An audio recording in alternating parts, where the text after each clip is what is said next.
श्री राधा नाम की महिमा की कहानी। वृंदावन में एक संत जी थे जो कि प्रतिदिन श्रीमद् भागवत का एक अध्याय पढ़ते और उसे श्रद्धा से श्री राधा रानी जी को अर्पण करते थे। बहुत वर्षों से वह लगातार इस नियम का पालन कर रहे थे। कभी ऐसा नहीं हुआ था कि उन्होंने श्री राधा रानी को भागवत का अध्याय नहीं सुनाया हो। लेकिन एक दिन जब वह भागवत का अध्याय पढ़ने बैठे तो उन्हें उसके अक्षर नहीं दिखाई दिए, जिस कारण वह कुछ भी नहीं पढ़ पाए। उनकी आंखों से आंसू धारा बह रही थी कि मैं आज श्री राधा रानी को भागवत का अध्याय सुना नहीं पाया। उस दिन ना उन्हें कुछ खाया और ना ही पिया।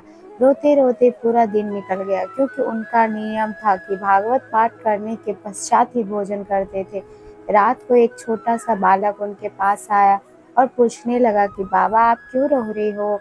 क्या आपकी आंखों की रोशनी नहीं है? क्या आप इसलिए रो रहे हो?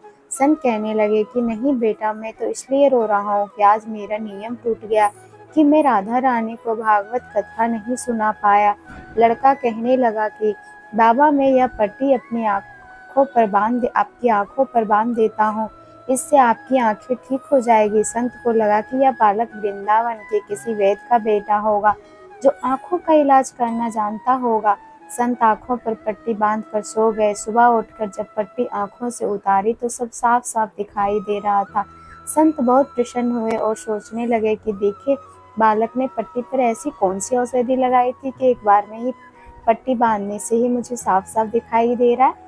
संत जी ने जैसे ही पट्टी पर नजर दौड़ाई, उस पर राधा नाम का लिखा देखा। राधा नाम की महिमा देखकर संत जी की आंखों से अश्रुधारा बहने लगी।